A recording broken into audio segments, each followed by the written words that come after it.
Last 1 week என்னோட routine பயங்கர ஹெக்டிக்காக போயிருந்தது. பேக்கர்ஸ் அண்ட் மூவர்ஸில் தான் டிரான்ஸ்போர்ட் புக் பண்ணியிருந்தோம். நம்மளோட நியூ லொக்கேஷனுக்கு திங்ஸ் எல்லாம் ஷிஃப்ட் பண்ணிவிட்டு அன்பேக் பண்ணிட்டு தான் போயிருந்தாங்க. ஃப்ரிட்ஜ் அண்ட் வாஷிங் மிஷின் நம்ம எந்த ஸ்பாட்டில் வைக்கணும்னு சொல்லி ஃபிக்ஸ் பண்ணி சொல்கிறோமோ அந்த ஸ்பாட்டில் பக்காவாக வச்சு கொடுத்துருவாங்க. கூடவே கட்டிலும் அசம்பிள் பண்ணி கொடுத்துட்டாங்க. டின்னருக்கு ஹலீம் ஆர்டர் பண்ணியிருந்தோம். இது ரம்ஜான் வீக் அப்படிங்கிறதால. டே 2 பால் மட்டும் வெளியில் வாங்கி காய வச்சிட்டேன். பிரேக்ஃபாஸ்ட்க்கு ராமேஸ்வரம் கெஃபேலேருந்து ஃபுட் ஆர்டர் பண்ணி வாங்கியிருந்தோம். சாப்பிட்ட உடனே நான் வீடு சுத்தம் செய்கிற வேலையை தொடங்கிட்டேன்.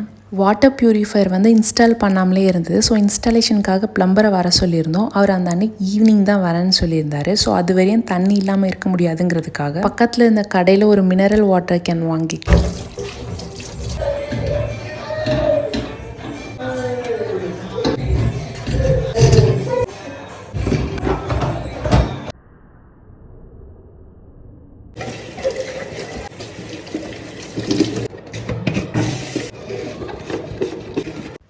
க்ளீனிங் ஒர்க் ஜாஸ்தி இருந்ததால் லஞ்சும் சமைக்க முடியல. ஸோ பிரியாணி ஜோன்லேருந்து பிரியாணி ஆர்டர் பண்ணி தான் சாப்பிட்ருந்தோம்.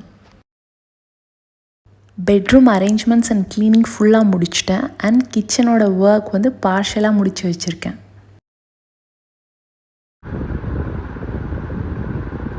அட்லீஸ்ட் அடுத்த நாள் இருந்தாவது வீட்டில் சமைச்சு சாப்பிடணுங்கிறதுக்காக ஈவினிங் போயிட்டு டிமார்ட்லேருந்து சமைக்கிறதுக்கு தேவையான பேசிக் நீட்ஸ் மட்டும் வாங்கிட்டு வந்திருந்தாங்க. தி ஃபில்டர் காஃபிங்கிற ரெஸ்டாரண்ட்லேருந்து டின்னர் ஆர்டர் பண்ணிவிட்டு வாங்கிட்டு வந்த இந்த திங்ஸ் எல்லாம் பாக்ஸஸில் ஃபில் பண்ணிகிட்டு இருந்தேன். திஸ் இஸ் ஹவ் என்னோட எம்டி அண்ட் ஸ்லோ டே 2 முடிஞ்சுது.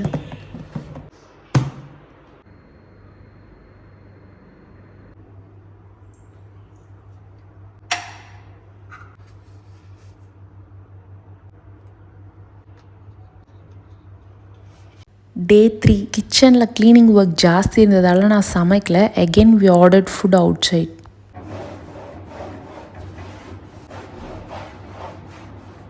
வாட்டர் ப்யூரிஃபையரோட வாஷிங் மிஷினும் சேர்த்து இன்ஸ்டால் பண்ண சொல்லியிருந்தோம். பட் பைப் ஒன்று வந்து அடிஷ்னலாக தேவைப்படுது அப்படிங்கிறதுனால அடுத்த நாள் வந்து செஞ்சு கொடுக்குறேன் அப்படின்னு சொல்லியிருந்தார். ஆல்மோஸ்ட் இந்த அன்னைக்கு ஈவினிங் தான் வந்து செஞ்சு கொடுத்தாரு, அரவுண்ட் 8 o'clock. ஸோ லாஸ்ட் 3 டேஸாக இருந்த க்ளோஸ் எதுவுமே வாஷ் பண்ணாமலே இருந்தது.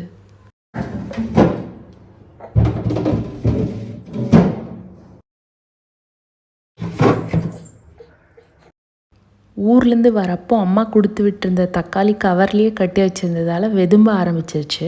கசங்கின தக்காளிலாம் தனியாக செக்ரிகேட் பண்ணி எடுத்து போட்டுட்டேன். நல்லா இருந்த பழமெல்லாம் க்ளீன் பண்ணி பேஸ்கெட்டில் எடுத்து வச்சுக்கிட்டேன்.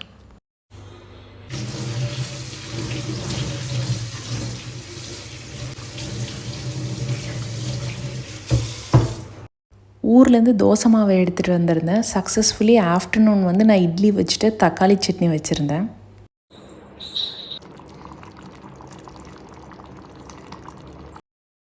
நைட் டின்னருக்கு தோசை ப்ளஸ் பூண்டு சட்னி. கூடவே பாப்பாவுக்கு டின்னருக்கு கேரட் ஆம்லெட் செஞ்சு கொடுத்துருந்தேன்.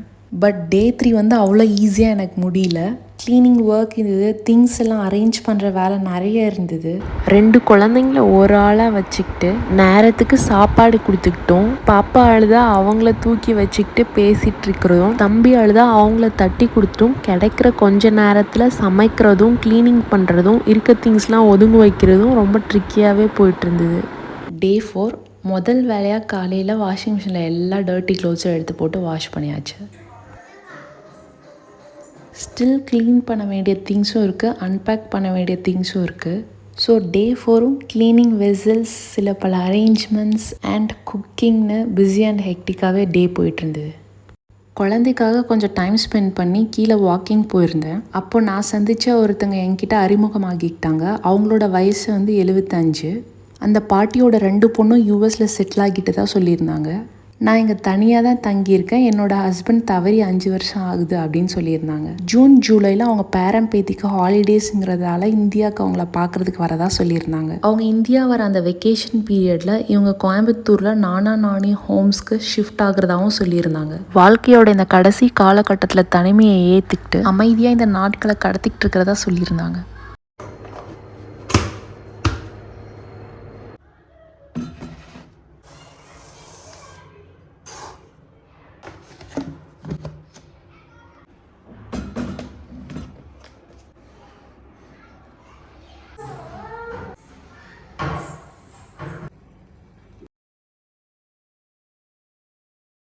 ஸோ டே 4 வந்து நாட் மச் ஹெக்டிக் பட் பிஸியாக தான் போயிட்டு இருந்தது. டே 5 ஸ்டார்ட்ஸ் வித் ரெயின் ட்ரிசில்ஸ்.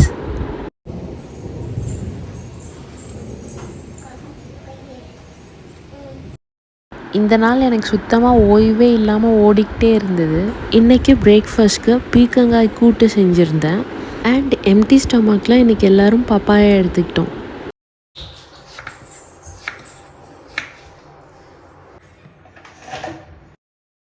நான் ப்ரெக்னன்சி டைமில் ஒரு சில விஷயங்கள் ஸ்ட்ரிக்டாக ஃபாலோ பண்ணிகிட்டு இருந்தேன். No to cold drinks, strictly no to eyebrows threading, also no to fried chicken. So 1.5 இயர்ஸ்க்கு அப்புறம் இன்றைக்கி தான் நான் ஃப்ரைட் சிக்கன் எடுத்துக்கிறேன். நம்ம ஃபினான்ஷியலாக இண்டிபெண்ட்டாக இல்லைங்கிறப்போ நமக்கு பிடிச்ச ஒரு சில விஷயங்கள் நம்மளால் பண்ணிக்க முடியலங்கிற ஒரு ஏக்கம் ஒன்று இருக்கும் இல்லையா? அதை விட ஆஃப்டர் மேரேஜ் நம்ம அம்மா அப்பாவுக்கு ஏதாவது ஒரு சில விஷயங்கள் வாங்கி கொடுக்கணுன்னு ஒரு ஆசை இருக்கும்ல, அதை பண்ண முடியாமல் போகுதுங்கிற வழி ரொம்ப பெருசு இல்லை இந்த வாழ்க்கையில். தேங்க்ஸ் ஃபார் வாட்சிங்.